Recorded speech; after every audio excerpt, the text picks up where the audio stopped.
क्या फोड़ना सही है और क्या फोड़ने से और पिंपल्स हो सकते हैं? बेटनोवेट और बहुत सारी ऐसी क्रीम्स हैं जिनके लगाने से स्किन पतली हो जाती है, वो लॉन्ग टर्म यूज़ करते हैं तब ये प्रॉब्लम होती है। कौन से ऐसे घरेलू नुस्खे आप देखती हैं जो यूज़ करने चाहिए और जो बिल्कुल यूज़ नहीं करने चाहिए? इंस्टाग्राम में ऐसी चीज़ें देखकर और कुछ भी लगा लेने से स्किन कई बार ख़राब होती है, और मैंने देखा है लोग बल्कि अपना और स्किन का बैरियर जो होता है, जो आपका सरफेस है, तह जो बचा रही है, वो ख़राब हो जाता है, टूट सा जाता है, तो स्किन वही पतली पतली इन सब चीज़ों से भी हो जाती है। एड़ियों का फटना क्या है असल में? लोग कहते हैं पेट साफ नहीं हुआ होगा आपके, अगर फेस पे पिंपल है। हाँ। तो खान पान और क्या पेट साफ होना, इस तरह से कोई कनेक्शन है इसका?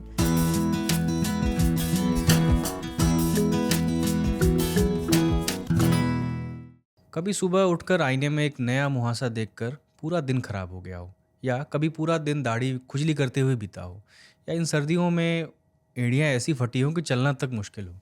आप भी इन सबसे परेशान हैं अगर, और आपको भी कभी पिंपल हुआ हो, पिंपल फोड़ा हो, या ड्राई स्किन पर कभी तेल मालिश या मलाई आजमाई हो, तो ये इंटरव्यू आपके लिए है। लेकिन इसके पीछे सच क्या है? इन सारी चीज़ों जो मैं बता रहा हूँ, इनके पीछे क्या सच है? कितनी बातें सिर्फ सुनी सुनाई है? आज के एपिसोड में हम करेंगे इन्हीं कील मुहासों, टीनेज के पिंपल्स या मौसम के साथ बदलते स्किन की सेहत की। हमारे साथ हैं डर्मेटोलॉजिस्ट डॉक्टर इंदु बल्लानी, जिनसे हम समझेंगे स्किन से जुड़ी मौसमी मुश्किलों को। Welcome ma'am. Thank you. Ma'am, मौसम सर्दियों का है और ये मौसम फटी एड़ियों का भी है, कील मुहासों का भी है, और स्किन बहुत सारे सरप्राइज से गुजरती है। हम बहुत सारे टॉपिक पे बात करेंगे अभी।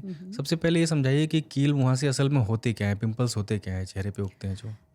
तो हमारे चेहरे पे और इनफैक्ट चेस्ट एरिया में, सेंट्रल एरिया में बहुत सारे ऑयल ग्लैंड्स होते हैं, ऑयल सिक्रीटिंग, जो कि शरीर के नेचुरल ऑयल्स या फेस के नेचुरल ऑयल्स के लिए रिस्पॉन्सिबल है।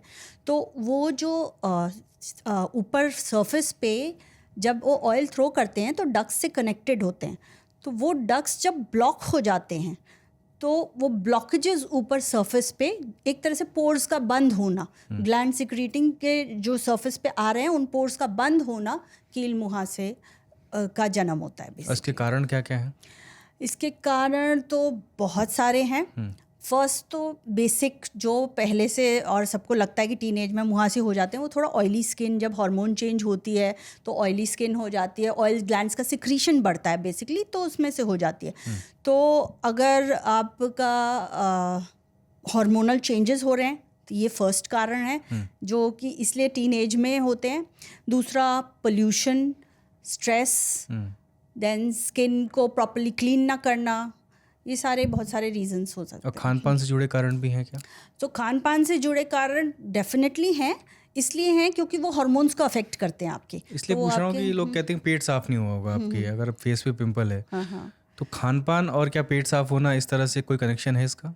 देखिए, वैसे डायरेक्टली तो नहीं है कनेक्शन। खान पान से क्या कनेक्शन है कि आप अगर हाई ग्लाइसेमिक इंडेक्स वाले फूड्स खा रहे हैं, जैसे कुछ डेयरी प्रोडक्ट्स हैं या फिर processed food, basically junk food जो आजकल बहुत बढ़ गया है, तो उससे क्या होता है कि आपका एकदम से इंसुलिन राइज करता है। इंसुलिन राइज करता है तो वो और हार्मोन्स को अफेक्ट करता है, ऑयल सिक्रीशन बढ़ जाता है उससे। तो ये सारे हार्मोनल सिक्रीशंस की वजह से, स्ट्रेस लेवल से, इसीलिए ये रिलेटेड रहता है। बाकी गट के बैक्टीरिया हाँ इसलिए रिस्पॉन्सिबल हैं क्योंकि अगर आपके गट के बैक्टीरिया ठीक हैं तो आपकी बॉडी का जो स्टिमुलेशन होता है, जो इन्फ्लेमेशन लेवल्स होते हैं वो डाउन होते हैं। और अगर आपके बैक्टीरिया थोड़ा सा, वही पेट गड़बड़ है, ये है, बैक्टीरिया गड़बड़ हुआ है, इन्फ्लेमेशन बढ़ा शरीर में, तो यहाँ का भी इसको इन्फ्लेमेशन थोड़ा बढ़ आसान जाता भाषा है। में समझाइए कि इन्फ्लेमेशन लेवल मतलब क्या? इन्फ्लेमेशन मतलब सूजन एक तरह से। तो अगर ऑयल ग्लैंड्स में सूजन आएगी तो वो और सिक्रीट कराएंगे जो कि ऑयल, ऊपरी सूजन से अलग है, वो टिश्यूज की, अंदर की टिश्यूज की सूजन। और टिश्यूज की सूजन आपकी गट के टिश्यूज की सूजन से भी रेफर करती है। अच्छा। इसीलिए इनडायरेक्ट लिंक तो है, बट ऐसे डायरेक्टली ये नहीं कह सकते। कई लोगों को कॉन्स्टिपेशन होता है बट एक्ने नहीं होता है, और कई लोगों को मुहासे होते लेकिन पेट बहुत साफ भी होता है। तो जो टीनेज बच्चे सुन रहे हैं हमारे इस पॉडकास्ट को, क्या उनसे हम ये कह सकते हैं कि आप एक एज के बाद ही अपने आप ठीक हो जाएंगे? हमेशा नहीं, और आजकल तो बिल्कुल नहीं होते, इसलिए कि बहुत सारे चीज़ें बदल गई हैं अब। एक तो खान पान बदल गया है, दूसरा कि आप रात में बहुत देर तक जगे रहते हैं तो आपकी हार्मोनल साइकिल, जो सर्काडियन रिदम है, डेली रिदम कहते हैं कि सुबह सूरज के साथ उठना चाहिए, जो हमारे पहले पुराने उसमें भी कहते ही थे। तो अगर आप बहुत देर तक जग रहे हैं तो आपका कॉर्टिजोल, ये भी इनडायरेक्ट सब लिंक है कि कॉर्टिजोल बहुत देर तक बढ़ा रह रहा है, और वो कॉर्टिजोल बढ़ा रह रहा है। कॉर्टिसोल क्या होता है? एक हार्मोन होता है जो आपको काम करने के लिए, वैसे तो स्ट्रेस का हार्मोन माना जाता है उसको, लेकिन वैसे भी डेली सुबह सबके बॉडी में कॉर्टिजोल सिक्रीट होता है, तभी आप चल फिर पाते हैं और अपने काम कर पाते हैं। वो आपको एक तैयार करता है कुछ भी करने को, कोई भी एक्शन करने को। तो वो इतनी देर तक जब बढ़ा रहता है तो सारा हार्मोनल लेवल डामाडोल होके और इस तरह होता है। तो और ये साइकिल जब तक ब्रेक नहीं होगी, जब तक उसकी केयर नहीं की जाएगी, तब तक वो अपने आप तो मुश्किल ही होता है एक बार। तो टीनेज बच्चे जो है कब दिखाएं डॉक्टर को, कब ये लगे कि अब इतना चल सकता है या अब हमको जो है डर्मेटोलॉजिस्ट से मिलना चाहिए? जब उनके दाने पिछले 1-2 महीने से लगातार आते ही जा रहे हैं, रुक नहीं रहे हैं, बहुत लाल हो रहे हैं, दाग छोड़ रहे हैं, और बहुत ज़्यादा बड़े बड़े हो रहे हैं, जो कि सिस्ट बोलते हैं हम, कि बड़े एकदम सूजन, और वो जा ही नहीं रही है क्योंकि वो मार्क्स भी छोड़ने लगते हैं फिर। तो इस स्टेज पे उनको दिखाई देना चाहिए। वो मार्क्स जाते हैं कि हमेशा रहते हैं? अगर एक बार गड्ढे होने लगे तो बहुत सारे प्रोसीजर्स कराने पड़ते हैं, उसमें भी 100% ट्रीटमेंट नहीं हो पाता है, इसीलिए वो होने से पहले ही दिखा देना चाहिए। अच्छा, क्योंकि ना ये कील मुहासे जो है अपीयरेंस को भी आपको बदलते हैं ये, तो कहीं ना कहीं कॉन्फिडेंस से भी जुड़ा हुआ है, इसलिए क्या करते हैं टीनेज बच्चे जो है उसको फोड़ते भी हैं अपने कील मुहासों को, और साथ साथ ये भी चलता है, उनको लोग एडवाइस भी देते हैं कि ये फैलेगा इतना फोड़ोगे तो। क्या फोड़ना सही है? और मैं इसलिए पूछ रहा हूँ फोड़ना सही है कि नहीं, क्योंकि है तो वो टॉक्सिन है, और क्या फोड़ने से और पिंपल्स हो सकते हैं? तो मैंने जैसे बताया कि ब्लॉकेज हो जाता है ग्लैंड्स में, जो पोर्स में, तो अगर ये ब्लॉकेज हो रहा है तो इसमें बैक्टीरिया भी आ जाते हैं। जहाँ कहीं गंदगी होगी तो बैक्टीरिया वहाँ अट्रैक्ट हो जाएंगे। तो क्योंकि इनमें बैक्टीरिया भी रहते हैं एक्टिव एक्ने में, तो जब ये फोड़ते हैं तो वो बैक्टीरिया फैलेंगे तो अगल बगल और आएंगे ही नेचुरली। तो ये बात सच है। और दूसरा कि फोड़ने से दाग पड़ने के भी ज़्यादा चांसेस बढ़ जाते हैं। तो वो दाग तो एक्ने तो फिर भी चले जाएंगे, आपके मुहासे ख़त्म हो जाएंगे, लेकिन दाग को सबसे ज़्यादा, उसके साथ आपको लाइफ लॉन्ग भी रहना पड़ सकता है। इसीलिए ये ज़रूरी है कि उसकी केयर प्रॉपर की तो वो ना फोड़े तो वो तो हार्ड हो जाते हैं, तो पंक्चर करना ज़रूरी है ना? लेकिन हार्ड होके फिर धीरे धीरे वही ख़त्म भी हो जाते हैं, लेकिन वो टाइम अपना लेते हैं। तो पेशेंस चाहिए उसके लिए कि वो हफ्ता 10 दिन पहले उसको सूखेंगे, वो होंगे। और अगर अपने प्रोसेस से छोटे छोटे हैं तो हो जाएंगे। अगर आप डर्मेटोलॉजिस्ट के पास जाएंगे तो यही सब थोड़ा सा ठीक से रिजॉल्व करने का, बैक्टीरिया ठीक करने के लिए, मतलब बैक्टीरिया का इन्फेक्शन ख़त्म करने के लिए भी डर्मेटोलॉजिस्ट आपको दवाइयाँ देगा। मैं 2 तरह के पेशेंट की बात करता हूँ जिनका अपने आप ठीक हो जाता है, और एक जो स्किन डॉक्टर के पास जाते हैं। कई लोगों को मैंने देखा है, उनको ऐसी मेडिसिन मिली लगाने की, ऐसे ऑइंटमेंट मिले जिससे उन्होंने बहुत यूज़ किया और उनकी स्किन पतली हो गई। इसके पीछे क्या कारण होता है? तो कभी कभार कभी डॉक्टर ने उनको पर्चे में लिख के दिया होगा कि ये दवाई सिर्फ आपकी सूजन कम करने के लिए है, इन्फ्लेमेशन जिसको किसी के बहुत ज़्यादा है जब, तो उसको इतने टाइम तक लेना है, 1 महीना लगाना है या करना है। मगर वो दोबारा जाते ही नहीं है डॉक्टर के पास और वही क्रीम लगाते रहते हैं। या कभी बिना डॉक्टर से पूछे भी आजकल स्टेरॉइड क्रीम्स का बहुत चलन है कि मतलब steroid creams in the sense उन्हें पता भी नहीं होता, या क्या पता भी हो, क्योंकि आजकल गूगल पे सब कुछ होता है, मगर वो इंस्टेंट जो रिलीफ देती है ना वो, तो उसके लिए वो एक दूसरे से पूछ पाछ के बेटनोवेट और बहुत सारी ऐसी क्रीम्स हैं जिनके लगाने से स्किन पतली हो जाती है, वो लॉन्ग टर्म यूज़ करते हैं, तब ये प्रॉब्लम होती है। ये एंटी रिंकल क्रीम में भी होता है स्टेरॉइड? जो डॉक्टर ने प्रिस्क्राइब की है उसमें बिल्कुल नहीं होता है, मगर जो मैंने देखा है कि काफ़ी लोग बिना समझे या डॉक्टर की फ़ीस पे करना नहीं चाहते और इंस्टा से या कहीं से कुछ भी बाय कर लिया और वो कर लिया, तब प्रॉब्लम होती है। उनमें कई क्रीम्स में होता है बेटनोवेट, और ये जैसे लोबेट जैसी क्रीम है, बहुत फेमस है ओवर द काउंटर। तो ये क्या सूजन की क्रीम है या इचिंग की क्रीम है? ये बहुत स्ट्रॉन्ग एरियाज़ में, जैसे फुट में, लेग्स में आपके एक्जिमा हो गया, उसके लिए है ये, उसकी वही सूजन कम करने के लिए। ये फेस पे लगाने के लिए तो हैं ही नहीं क्रीम्स, तो ये लगाने से सब दिक्कत हो जाती है। कुछ लोग जेनिटल एरिया में भी लगाते हैं उसको, वो तो और खतरनाक है। वहाँ की भी स्किन पतली होती है। और फंगल इन्फेक्शन आजकल हम लोग इसीलिए तो देख रहे हैं कि फंगल इन्फेक्शन भी बढ़ता जा रहा है, क्योंकि ये सब क्रीम्स यूज़ हो रही हैं और वो अंदर ही अंदर फिर फैल जाता है, ऊपर से ठीक हो जाता है, अंदर अंदर फैलता जाता है। मतलब चेहरे पे अगर आपके कील मुहासे हैं और हाथ पे हैं तो दोनों के तरीके अलग हैं ट्रीट करने के?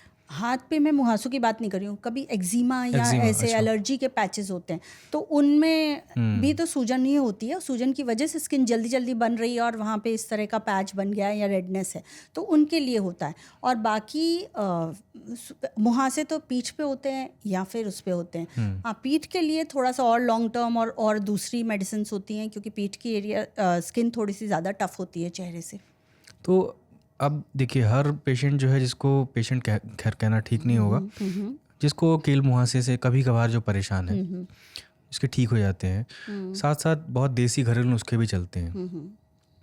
आपने बताया ये यहाँ तक कंडीशन हो तब आप स्किन के डॉक्टर से मिलिए। इसके साथ कौन से ऐसे घरेलू नुस्खे आप देखती हैं जो यूज़ करने चाहिए और जो बिल्कुल यूज़ नहीं करने चाहिए? देखिए, ऑयली स्किन के लिए तो बहुत ही कहना मुश्किल है। एक तो हर बहुत इंडिविजुअलिस्टिक चीज़ है कि कुछ हम लोग, हाँ, जब बहुत ज़्यादा ऑयली स्किन है और मुहासे बहुत ज़्यादा नहीं है, तो कुछ लोग पहले बेसन वगैरह यूज़ करते थे, तो हमने भी उनकी प्रॉपर्टीज़ जो पढ़ी हैं उससे थोड़ा सा, हाँ, ऑयल सिक्रीशन कम होता है। लेकिन हम लोगों ने अपनी क्लिनिकल प्रैक्टिस में ऐसे भी केसेस देखे हुए हैं जिनको बेसन से ही एलर्जी हो जाती है। इसीलिए होम प्रोडक्ट्स हम कभी बढ़ के ऐसे रेकमेंड नहीं कर पाते, क्योंकि हर एक का सूटेबिलिटी क्या हो उसके लिए। बल्कि हम भी एक दवाई देते हैं जो रेटिनॉल की, आजकल इंस्टाग्राम पे लेके लोग अपने आप भी कई रेटिनॉल पता नहीं कहाँ से कितने कॉन्सेंट्रेशन लगाने लगते हैं। बट एक्चुअली क्या है कि अगर हम भी रेटिनॉल दे रहे हैं तो कभी उससे भी लोगों को मतलब बर्दाश्त करने में जैसे देर लगती है, दिक्कत होती है, तो हमें भी उसको उस हिसाब से टेपर करके वो कॉन्सेंट्रेशन से शुरू करके उतने टाइम पीरियड के लिए लगवा के फिर बदलनी पड़ती हैं बहुत सारी चीज़ें। तो ये मॉनिटर्ड हो तो ज़्यादा अच्छा रहता है। और सबसे पहले स्किन भी पहचाननी पड़ती होगी कि ऑयली है कि ड्राई है। हाँ जी। अगर ड्राई स्किन वाला इंसान मुल्तानी मिट्टी या बेसन लगा लेगा तो और ड्राई हो जाएगा। अच्छा, ये बताइए कि कौन सी ऐसी आदतें हैं जो सबसे ज़्यादा स्किन को ख़राब करती हैं? जैसे अभी जो जनरेशन है, जेन ज़ी जिनको कहा जाता है, और मैं भी स्क्रॉल करता हूँ इंस्टाग्राम, तो बहुत सारे ऐसे रील आते हैं स्किन केयर के कि कोई टूथपेस्ट में शैम्पू मिला करके और कुछ ऐसी चीज़ें हल्दी वगैरह मिला करके चेहरे पे लगाते हैं और इंस्टेंट रिजल्ट दिखाते हैं। इन चीज़ों से क्या होता है? क्या कोई फ़ायदा होता भी है? और इसके अलावा कौन कौन सी ऐसी आदतें हैं जिनसे स्किन ख़राब होती है? तो सबसे पहले तो स्किन किससे ख़राब होती है, तो एक तो इंस्टाग्राम में ऐसी चीज़ें देखकर और कुछ भी लगा लेने से स्किन कई बार ख़राब होती है। और मैंने देखा है लोग बल्कि अपना और स्किन का बैरियर जो होता है, जो आपका सरफेस है, तह जो बचा रही है, वो ख़राब हो जाता है, टूट सा जाता है। तो स्किन वही पतली वतली इन सब चीज़ों से भी हो जाती है, कई बार इनसे एलर्जी हो जाती है, तब वो आ जाते हैं। Over washing, over scrubbing Indian skin में हार्मफुल ही होती है। कभी कभार हमारे जो मेलनिन सेल्स हैं वो बने हैं, मतलब एक सर्टेन लेवल तक ही है। अगर हम उसको गोरापन ही होने के लिए लोग ज़्यादा कुछ लगाते रहेंगे और बार बार धोते रहेंगे कि हमारा ऑयल साफ़ होता रहे, तो उससे स्किन का वही सतह तो ख़राब हो जाएगी। तो उसी से सारी दिक्कतें और ज़्यादा फिर एक्ने आने लगते हैं, अंदर जाके और फैलने लगते हैं दूसरे उसमें।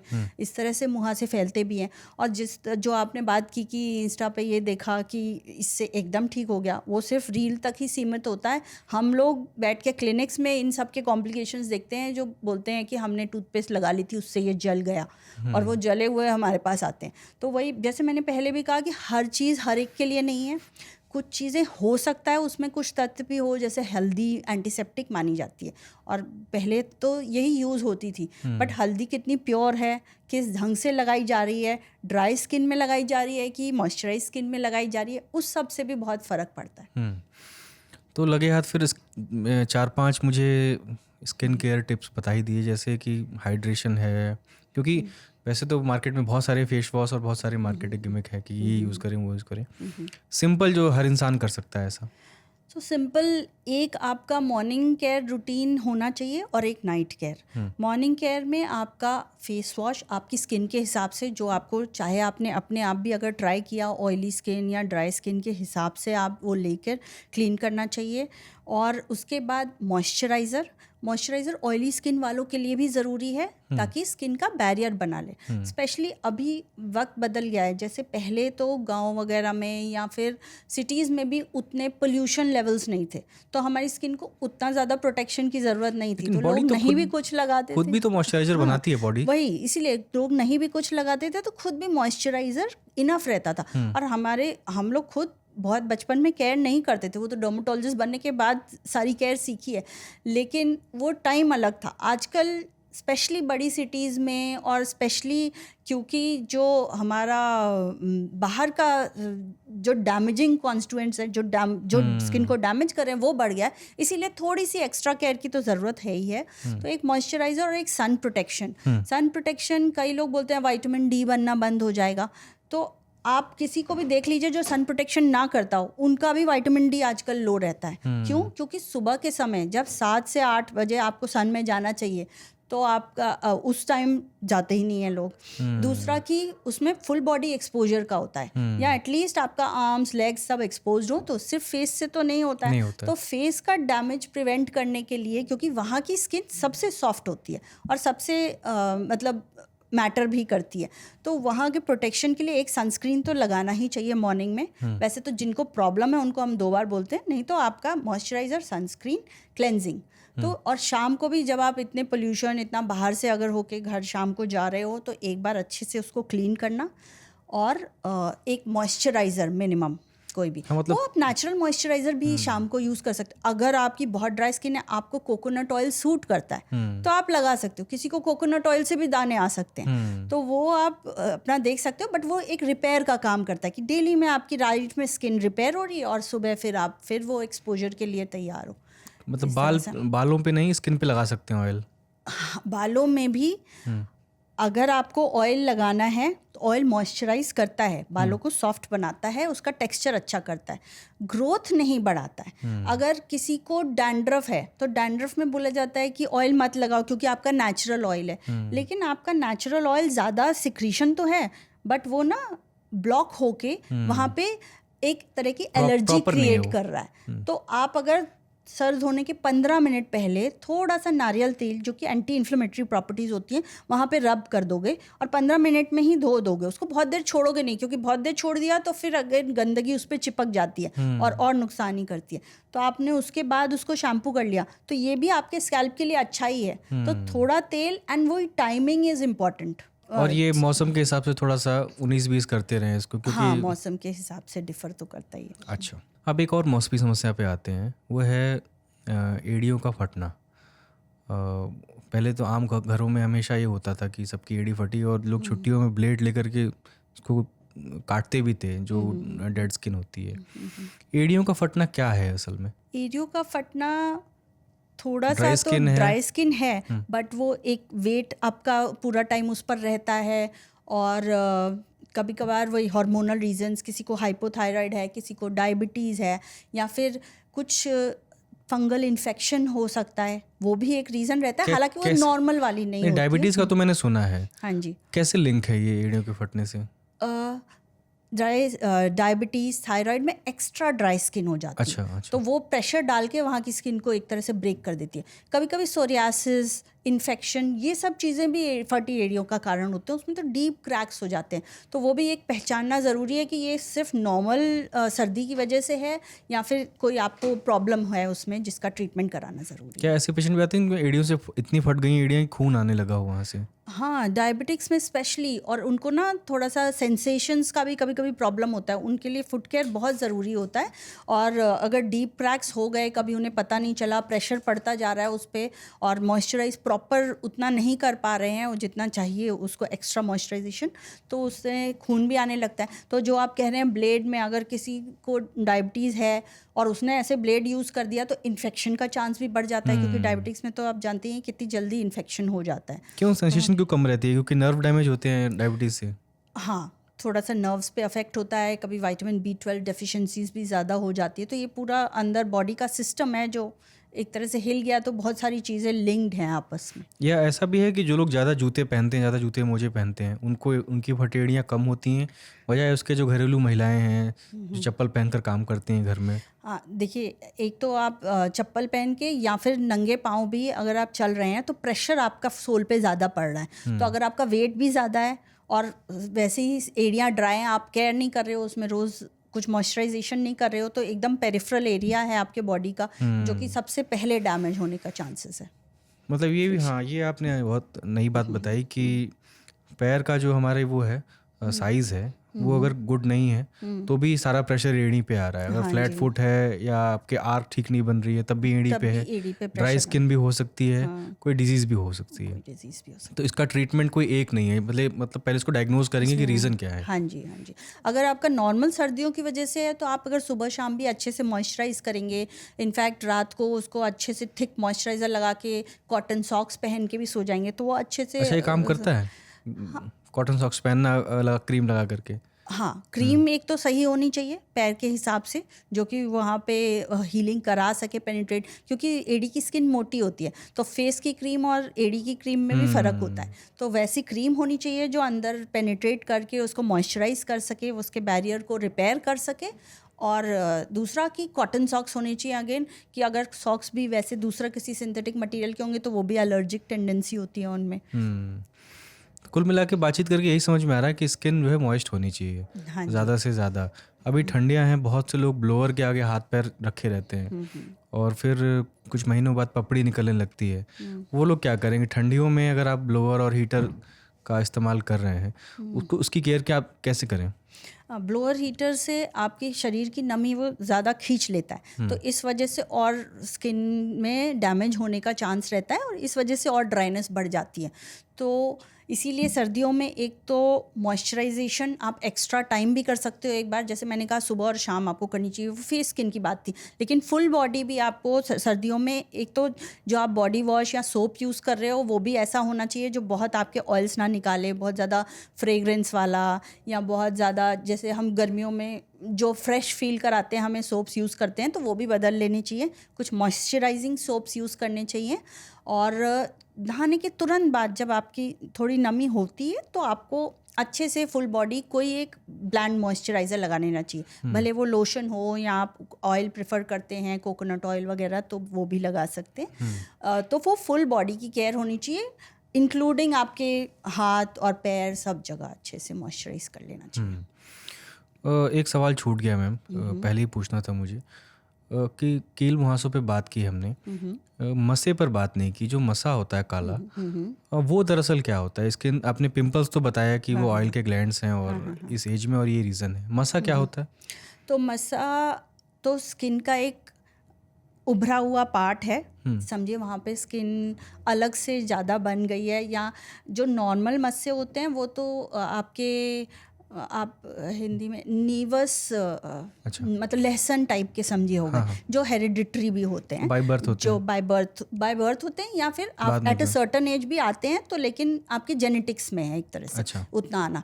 कभी कभी किसी डायबिटिक्स में आपने देखा होगा, या फिर कई बार आपका शुगर लेवल्स जब बढ़ रहे हैं या थायराइड है या वेट बहुत गेन हो रहा है तो नेक पर और ऐसे चीक्स पर बहुत छोटे छोटे मस्से दिखने लगते हैं। वो छोटे छोटे से होते हैं, स्किन टैग्स कहा जाता है उनको। तो वो भी स्किन का अलग से एक हिस्सा है जो उभर गया है, तो उनका रिमूवल तो वैसे आसान है, उनको कभी लेज़र से हम मतलब एक तरह से बर्न करके या कट करके रिमूव तो कर देते हैं।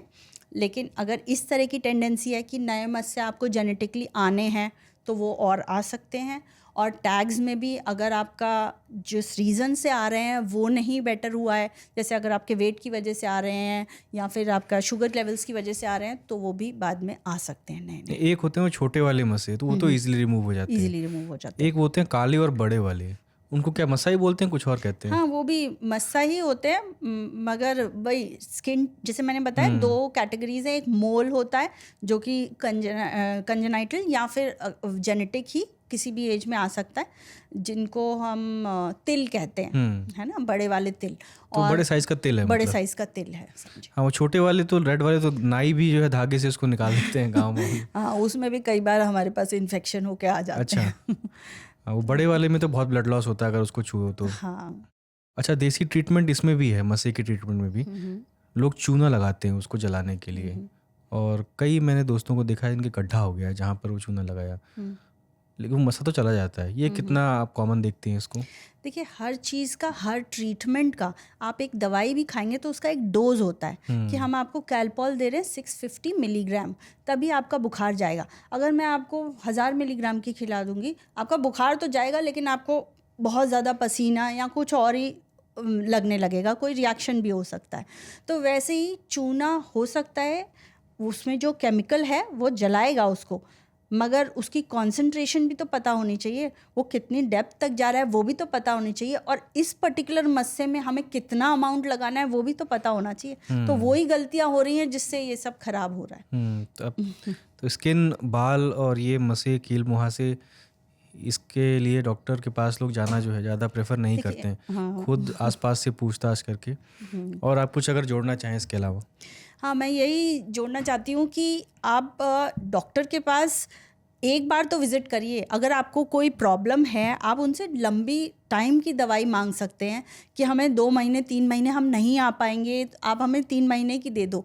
बट आप बिल्कुल जाना अवॉइड मत करिए। अपने एक बार तो रिकमेंडेशन दीजिए। रात को बैठ के इंस्टा पे बहुत सारी चीज़ें खरीद के और फिर वो काम ख़राब करके, क्योंकि ट्रीटमेंट्स बहुत टाइम लेते हैं। डर्मेटोलॉजी स्किन ट्रीटमेंट्स ऐसे हैं जो कि 1 महीने में कुछ नहीं सॉल्व होता है, कम से कम 6-6 महीने। बालों की भी समस्याएं हैं या ये मुहासों की ही समस्याएं हैं, इनको भी जब तक असर आना शुरू ही 4 हफ्ते बाद होता है हम जो दवाई देते हैं। तो जब वो असर आना शुरू होगा, उसके बाद धीरे धीरे वो डीप लेयर तक जाएगी, मेडिसिन असर करेगी, तो 6 महीने का समय तो लगता ही है। तो पेशेंस नहीं लूज़ करना चाहिए। और आप अगर किसी ऐसे बंदे के पास जा रहे हो जिनको नॉलेज है, तो डेफिनेटली आपको ज़्यादा फ़ायदा होगा कंपेयर टू आप कुछ भी ऐसे ही कहीं किसी को फ़ायदा हुआ वो लगा रहे हो, तो आप डैमेज भी कर सकते हो इसमें। अच्छा, इसका एक रीज़न और भी है कि स्किन की दवाइयाँ थोड़ी महंगी भी हैं, लोग ये शिकायत करते हैं, और मुकाबले के और में जेनरिक वगैरह काफ़ी दवाइयाँ खाने को मिल जाती हैं। ऐसा सच है? स्किन की दवाइयाँ महंगी हैं, आई अग्री, मगर उसमें भी हर क्वालिटी आती है। आजकल लोग चाहते ही हैं, कई बार जो लोग इंस्टा पे शॉपिंग करते हैं वो तो सीरम्स की ही आदत होती है, उन्हें नॉर्मल ट्यूब समझ में ही नहीं आएगा। मगर अगर आपका बजट नहीं अलाउ करता है तो आप डॉक्टर को एक तो बता सकते हैं कि हमें इस ठीक बजट की दो। प्लस अगर आपने एक ट्यूब खरीदा तो वो आपका 2.5-3 महीने चलता है। तो अगर आपने 800-900 का ट्यूब खरीदा भी है तो आपका पर मंथ का खर्चा तो 300 ही आ रहा है ना। थैंक यू मैम आने के लिए। आपसे बात करके यही लगा कि आधी समस्या तो ड्राई स्किन है, चाहे वो ड्राई स्कैल्प हो, अगर आपको इचिंग होती है मौसम बदलने से, स्किन को मॉइस्ट रखेंगे तो आधी समस्या वैसे ही दूर रहेगी। और कुछ सिम्टम आते भी हैं तो खुद डॉक्टर ना बनिए, डॉक्टर के पास जाइए। और एक चीज़ और है कि अपने विटामिन लेवल्स का एटलीस्ट ख्याल रखिए, अपने लाइफस्टाइल का ख्याल रखिए, क्योंकि आप जो खा रहे हैं, जितना पानी पी रहे हैं, जितना आपका विटामिन डेफिशिएंसीज नहीं है, वो सब आपकी स्किन को अफेक्ट करता है, क्योंकि स्किन आपका बॉडी का सबसे बड़ा ऑर्गन है जो दिखाता है कि अंदर क्या चल रहा है। तो लगे आप बताते जाइए कौन सा टेस्ट कराएं विटामिन का। अगर आपको जैसे जो फुल बॉडी चेकअप के टेस्ट आते हैं उसमें सारे विटामिन के टेस्ट तो होते नहीं हैं, बेसिकली KFT, LFT और CBC वगैरह होता है। कौन सा टेस्ट जो है रेगुलरली 6 महीने पे 2 साल पे करा लिया करें? हाँ, एक विटामिन D, एक B12 और एक आयरन लेवल्स भी होते हैं। अगर आपको बाल झड़ने की समस्या है तो आपको आयरन लेवल्स भी करा लेनी चाहिए। और थायराइड भी कभी कभी उसका, तो वो तो शायद नॉर्मल टेस्ट में इंक्लूडेड होता है। और जब समस्या है तो डॉक्टर से पूछ के टेस्ट कराएं। नॉर्मल करा रहे हैं तो एटलीस्ट विटामिन D, B12 और आयरन लेवल्स अपने चेक करा सकते हैं। शुक्रिया। बाकी बैलेंस डाइट खाएं, पानी पिएं और पॉल्यूशन से और डर्ट से बचें, साफ रखें स्किन को। शुक्रिया आने के लिए। Thank you. तो आपने डॉक्टर इंदु से जाना कि कील, मुहासों और ड्राई स्किन से क्या क्या हो सकता है। घर में खुद डॉक्टर बनने की कोई ज़रूरत नहीं है, घरेलू नुस्खे कम से कम अपनाएं, और कोई भी सिम्टम आए तो डॉक्टर के पास ज़रूर जाएं। मिलते हैं अगले एपिसोड में किसी और नए एक्सपर्ट के साथ। तब तक सुनते और देखते रहिए हेलो डॉक्टर। शुक्रिया।